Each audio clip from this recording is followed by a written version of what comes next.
Halo semuanya, Assalamualaikum warahmatullahi wabarakatuh. Selamat malam. Kali ini saya akan menceritakan sebuah cerita horor mistis yang berjudul Bayi Ambar Nenekku. Ini kejadiannya nyata yang saya alami saat saya berumur 7 tahun. Saat itu saya, kakak dan adik, juga orang tua saya masih tinggal di rumah nenek, tepatnya di daerah Jakarta Selatan. Nenek saya seorang pemegang teguh adat Kejawen. Setiap malam Jumat selalu ada sesajen, bunga, kopi, uang, dan lain-lain yang nenek saya letakkan di atas buffet. Entah kenapa sesajen itu lalu ditaruh di atas buffet dan tidak jauh dari sesaji itu ada kotak yang dilarang disentuh atau dibuka. Intinya nggak boleh diapa-apain.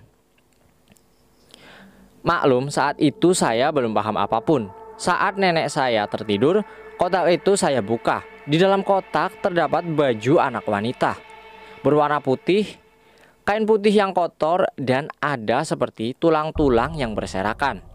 Nenekku mempunyai warung nasi di daerah dekat Bundaran HI.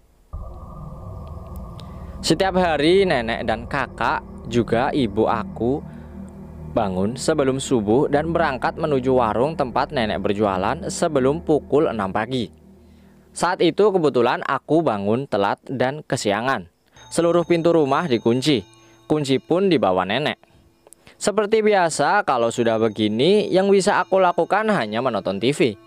Dan di saat saya sedang menonton TV, tiba-tiba dari lantai atas, kebetulan tangga menuju lantai atas rumah nenek itu dekat dapur, bersebelahan dengan ruang TV. Dari ujung ekor mata, aku melihat seperti ada perempuan masih muda sekitar umur 12 hingga 15 tahun. Dengan gaun putih berdiri di ujung tangga dan memperhatikan aku sambil tersenyum. Saat aku coba menoleh, perempuan itu dengan cepat melesat naik dan hilang. Karena masih anak-anak, saya tidak peduli. Saya kembali fokus menonton TV lagi. Lalu perempuan itu turun lagi dan berdiri di ujung tangga sambil tersenyum kembali. Saat aku menoleh, dia kembali melesat ke lantai atas rumah. Karena penasaran, saya pun naik ke lantai 2 rumah nenek. Tidak ada siapapun. Semua pintu menuju balkon juga terkunci. Akhirnya saya pun turun kembali menuju ruang TV. Tanpa terasa saat menonton TV saya tertidur. Dan tiba-tiba nenek membangunkan saya.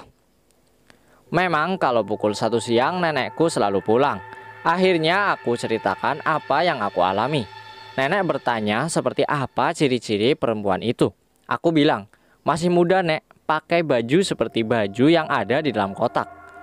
Aku tunjuk kotak yang ada di atas buffet.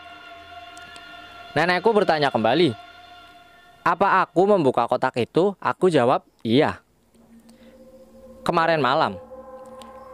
Nenekku pun marah dan ada wajah ketakutan. Dengan marah nenek berpesan, jangan buka-buka kembali kotak itu. Semenjak kejadian itu, aku jadi sering melihat perempuan berbaju putih turun dari lantai atas dan tersenyum kepada saya. Saat saya menoleh, dia menghilang. Singkat cerita, 6 tahun berlalu. Aku sudah masuk SMP. Lalu aku memberanikan diri bertanya pada bapakku, apa isi kotak itu? Bapakku bercerita bahwa isi kotak itu adalah kakak dari bapakku yang meninggal saat masih bayi. Dan saat setelah dimakamkan, secara diam-diam nenekku menggali makamnya dan menyimpannya di dalam kotak itu.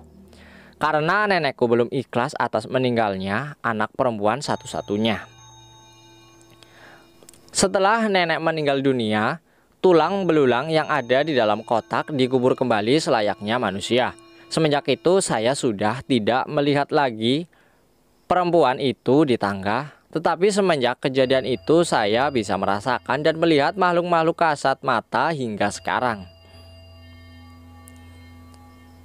Dan kisahnya pun berakhir dengan demikian. Semoga bisa menghibur dan bisa dipetik pelajaran hikmah dan manfaatnya, serta berhati-hati dalam kondisi apapun. Akhir kata saya ucapkan terima kasih kepada teman-teman yang sudah menyempatkan untuk menonton dan mendengarkan cerita ini sampai dengan selesai.